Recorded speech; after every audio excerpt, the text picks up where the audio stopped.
tous, soyez les bienvenus, asseyez-vous, éteignez vos téléphones portables s'il vous plaît. Alors, non, vous n'êtes pas dans un avion, mais vous êtes en train de regarder une nouvelle vidéo avec moi, donc, et c'est une nouvelle vidéo de grammaire, conjugaison sur l'impératif. Donc aujourd'hui nous allons voir l'impératif. Les trois phrases que j'ai utilisées juste avant dans la présentation, bien sûr c'était des phrases à l'impératif présent. Alors, il faut savoir que l'impératif est un mode. On peut avoir l'impératif présent ou l'impératif passé. Mais l'impératif passé, c'est un mode qu'on utilise très rarement. Donc, je n'en parlerai pas pendant cette vidéo.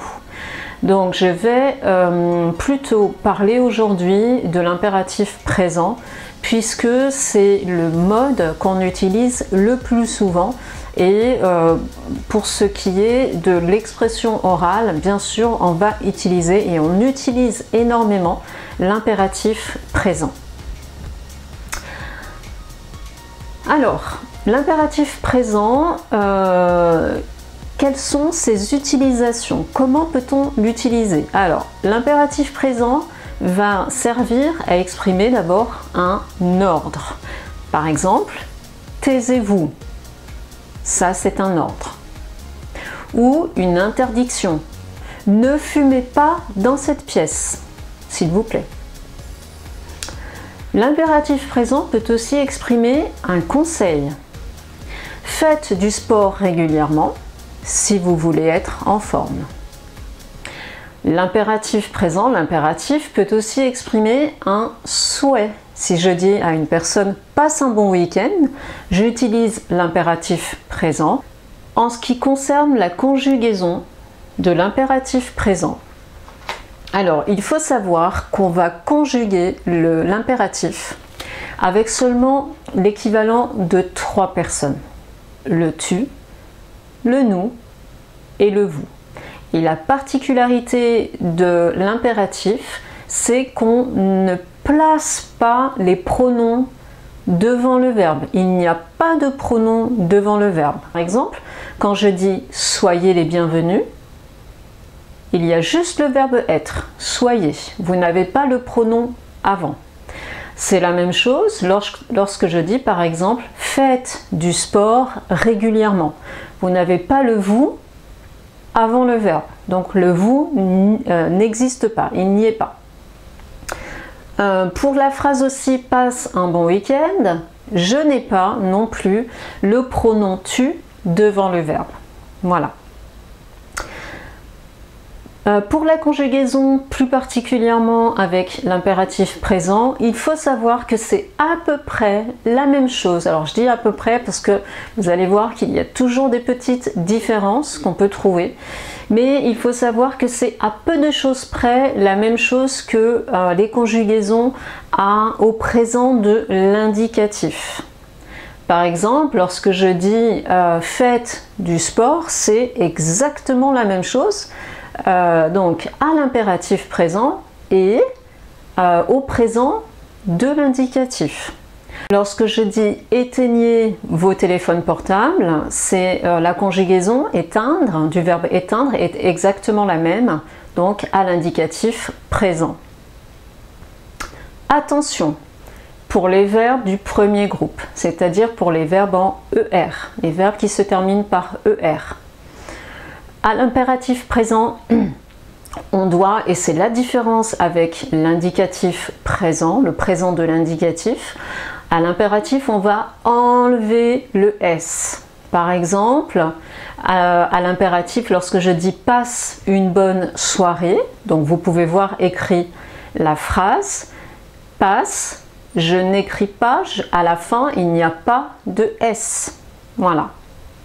Si je l'écris à l'indicatif présent, au présent de l'indicatif, tu passes une bonne soirée, tu passes, je vais mettre un S à la fin. Ça, c'est une première différence avec les verbes en ER. Voilà, donc à l'impératif, avec les verbes en ER, on va enlever le S, d'accord? On va supprimer le S à la fin. Mais, attention, lorsque vous avez, je parle toujours des verbes du premier groupe, lorsque vous avez les pronoms en ou i, donc en ou i, c'est-à-dire y, vous mettrez un S à ces mêmes verbes. Par exemple, si je dis va à la boulangerie, va, je vais l'écrire sans S. Si je remplace à la boulangerie par i, le pronom y, je vais dire et je vais écrire vas-y. Là, je suis obligée de rajouter le S pour pouvoir faire une liaison. Autre exemple, si je veux dire à l'impératif réserve 3 places de cinéma. Réserve, je ne mets pas de S. C'est un verbe, c'est le verbe réserver, c'est un verbe du premier groupe, donc je ne mets pas de S. Si je veux remplacer 3 places de cinéma par le pronom en, à ce moment-là, je vais mettre un S au verbe. Réserve 3 places de cinéma, réserve-en 3, toujours pour cette histoire de liaison. Voilà, donc pensez bien à tout ça. Donc pour les verbes du premier groupe, c'est la seule particularité et la seule chose à laquelle vous devez penser. Donc je vous ai dit que normalement vous devez prendre les conjugaisons du présent de l'indicatif et c'est à peu de choses près la même chose pour l'impératif présent. Il faut savoir qu'il y a quelques verbes qui vont avoir une conjugaison complètement différente et qui vont avoir, pour lesquels ces verbes-là, on va aller chercher les conjugaisons plutôt du subjonctif présent. Alors, pour quels verbes? Pour les verbes être, pour les verbes avoir, savoir et vouloir. Donc là, on va devoir aller chercher dans notre mémoire pour trouver les conjugaisons des verbes avoir, être, savoir et vouloir. Donc, être, je vous l'écris, soit, soyons, soyez. Avoir est. Alors attention lorsque vous voyez à l'écrit A-I-E, donc ce n'est pas aïe, hein, mais c'est est. Donc prononcez bien est. Est, ayons, ayez. Savoir, sache, sachons, sachez. Et pour le verbe vouloir, alors attention, il n'y a qu'une seule forme. On va utiliser qu'une seule forme avec une seule personne, c'est avec le vous. Veuillez. Veuillez, c'est comment dire, c'est une phrase qu'on va utiliser de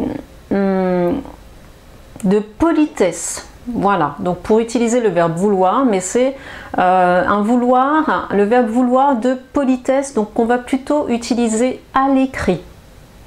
Par exemple, je peux dire veuillez éteindre vos téléphones portables.